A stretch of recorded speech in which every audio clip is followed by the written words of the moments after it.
quiero presentarte la reconstrucción de un elevador reductor de los años 50 que, como lo puedes ver, está constituido por un autotransformador, luego hablaremos de esto del autotransformador, y un instrumento de medida que es el voltímetro.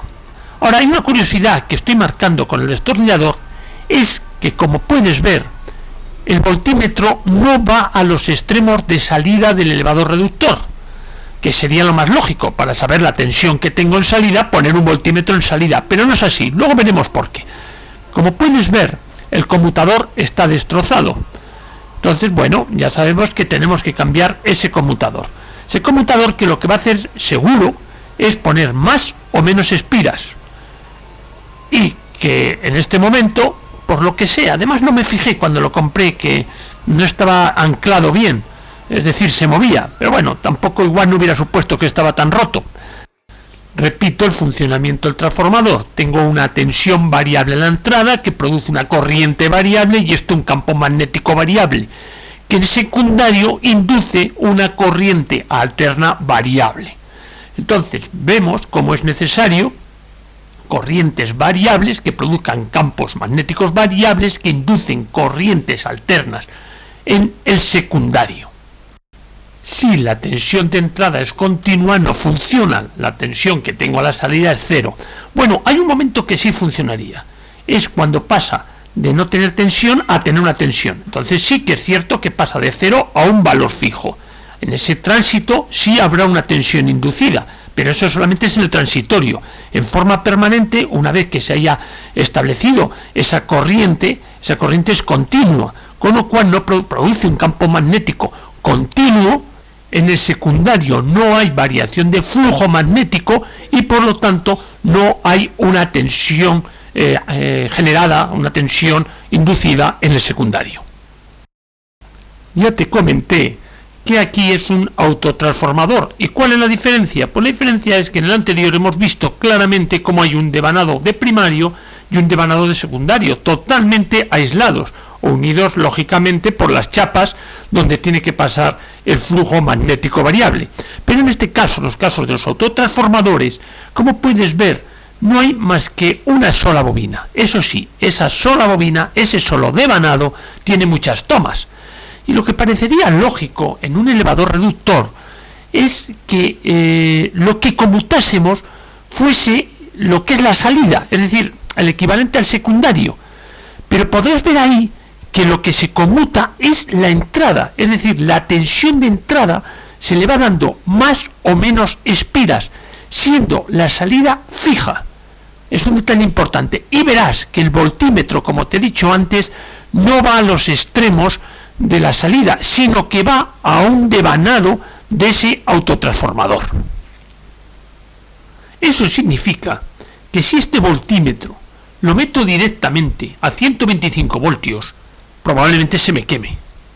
Y además hay que tener en cuenta que ya está calibrado de tal forma que esa especie de muestra de la tensión que se tiene en ese en este caso en esa bobina del transformador, y que luego yo la llevo precisamente al voltímetro, es la que me está calibrando, es la que me está dando el voltaje que yo tengo a la salida. Es un voltaje aproximado, porque este voltímetro no está puesto a la salida, es una aproximación. Se ha calibrado el instrumento de medida para que, tomando esa tensión de referencia de ese muestreo de esas dos bobinas, de ahí vamos, de la 1112, como puedes ver allá en el dibujo, sea la tensión que yo tengo a la salida. Puedes ver que es probable que a lo mejor se conmute en primario, porque precisamente me puede favorecer el tener ese muestreo de señal, ese muestreo de tensión de salida. Si lo hubiera hecho dejando fijo las bobinas del primario, es probable no pudiese funcionar así. Se podría funcionar con el voltímetro mejor de otra manera, pero no así. O sea, quizá mejor es la explicación por qué conmuto en primario. Ahora vamos a ver en detalle cómo funciona. Mira, cuando está funcionando como elevador, verás que la bobina de primario, lo que hay figura como N1, tiene menos vuelta que lo de secundario, que es N2, es decir, N2 es mayor que N1, y eso significa, por la relación de transformación, que la tensión de salida V2 va a ser mayor que V1. Bien, entonces vemos que en este caso y en este elevador solamente podemos ganar, en una sola posición podemos ganar tensión. Estos dispositivos estaban pensados para igualar la tensión de entrada a la radio que tú tenías. Hay que tener en cuenta que la antigua red eléctrica variaba y fluctuaba mucho su tensión, y fluctuaba porque generalmente a la noche con más carga eléctrica, la tensión disminuía, y de día con menos carga la tensión aumentaba. Generalmente estaba pensado más para proteger, luego está pensado para teniendo bastante tensión poder tener un margen amplio de escalas para poder meter a la radio pues 110, 115 voltios, lo que se considere conveniente. En cambio, para ampliar, es decir, para la noche, solamente tendríamos la posición que estás viendo. Es decir, en el momento que en el secundario tengo más vueltas que en el primario. En esta posición que ves, lo que entra sale, es decir, que no funciona ni como elevador ni como reductor. La misma tensión de entrada V1 es la que tengo en salida V2. Bueno, les ha puesto eso porque se ha considerado que era una posición más y que podría ser válida. Entonces es la posición que en este momento estás viendo en el gráfico. Y ahora es el funcionamiento como reductor, donde verdaderamente tiene muchas posiciones. Y como puedes ver, lo único que se hace en cada una de esas posiciones es meter más bobina. Es decir, estoy aumentando el N1. Al aumentar el N1, lo que hago es que la tensión de salida es menor que la tensión de entrada. Contra más N1 que meta, contra más vueltas que meto, estoy cambiando la relación de transformación y lo que estoy haciendo es disminuir la tensión de salida. Como puedes ver, pues tiene 8 o 9 posiciones precisamente en esa función de reducción, que era lógico trabajando pues a la mañana, cuando no había carga eléctrica en los hogares, la tensión subía y lo que podía peligrar es el receptor de radio. Se le ponía este elevador reductor en unas posiciones de reducción y estaríamos ya trabajando a la tensión de 110 o 125, dependiendo de cuánta sea la tensión de entrada del receptor de radio. A la derecha hay una tabla que indica cuánto es la resistencia que presenta la bobina. En el punto 1 es, digamos, máximas vueltas, máxima resistencia y, por lo tanto, mínima tensión de salida, porque tengo N1 en lo más grande. Y así sucesivamente cada vez menos. En N2 ya tengo, en la posición 2 ya tengo menos espiras, por lo tanto tengo menos resistencia. Eso me sirve a mí para, luego verás, en el desorden de los hilos, como se me estropeó el conmutador, para intentar ordenar y que luego sea gradual la elevación y la reducción. Volvemos a nuestra realidad y lo que voy a hacer es medir la bobina del transformador que sirve de muestra para el voltímetro. Y si te has fijado, marca 5 ohmios y pico.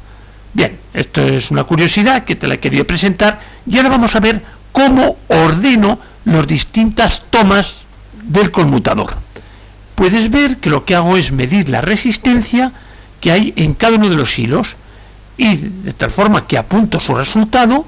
En este caso, por ejemplo, estoy midiendo un trozo de bobina de 67,7 ohmios, otros los hay de 62 y otros hay de más resistencia todavía.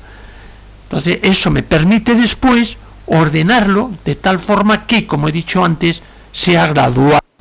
Dos cables no tienen continuidad con el resto y solamente entre ellos presenta una resistencia de 12,2 ohmios. No sé si es que se ha abierto o que también era, digamos, una bobina para toma de muestra de tensión. Ahí puedes ver cómo ese cable no tiene continuidad eléctrica en ohmios y solamente cuando se mide respecto a las otras bobinas lo da como si fuese una capacidad. Ya digo que no sé para qué estaba ese devanado. Le cambiaremos el conmutador. Bueno, tenía ese conmutador como una pieza de reserva, y lo que voy a hacer es ponérselo. El único obstáculo es que el agujero que tiene es más pequeño que la rosca, con lo cual se necesitó hacer mayor el agujero mediante la lima que estás viendo, pero la baquelita es fácil de lijar, de limar.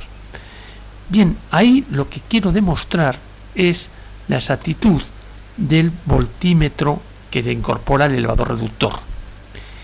Le he puesto solamente, primero para ver si me funcionaba, he conectado solamente lo más básico, y podrás ver que en la función de elevador puede dar cerca de 140 voltios respecto a lo que yo estaba metiendo. O sea, en este momento tengo 140 voltios medidos en el instrumento del elevador reductor.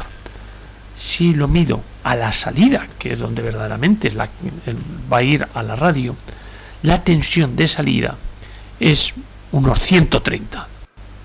En otra posición, es decir, ya he conectado más hilos, puedo ver cómo trabaja como reductor, y tengo una tensión a la salida que no llega a 100 voltios. En esa escala yo creo que estaremos unos 70 voltios de tensión auténticamente en la salida, y medido con mi polímetro IC. Si vemos, y luego veremos cuál es el voltaje que está midiendo o que está indicando el voltímetro asociado al elevador reductor, vemos que es un poquito más, pero vamos, en ese margen. Estamos ahí también pues alrededor de 95 voltios más o menos. Como vemos, da una tensión aproximada válida para poder graduar la tensión que va a nuestro aparato de radio. Bueno, y este es el resultado final. Como puedes ver, moviendo el conmutador, varío la tensión de salida del elevador reductor. Si eres detallista, verás que he cometido un error, y el error es que giro a izquierdas para subir, cuando lo normal, todos los giros para subir, es girar a derechas. En mi caso es al revés. Eso implicaba tener que cambiar todos los hilos de orden. Me equivoqué, es decir, pero le pondré una observación diciendo lo que estoy explicando, de tal forma que siempre tenga conciencia de que para elevar, en vez de girar a derechas, tengo que girar a izquierdas. Deseo te haya gustado. Muchas gracias.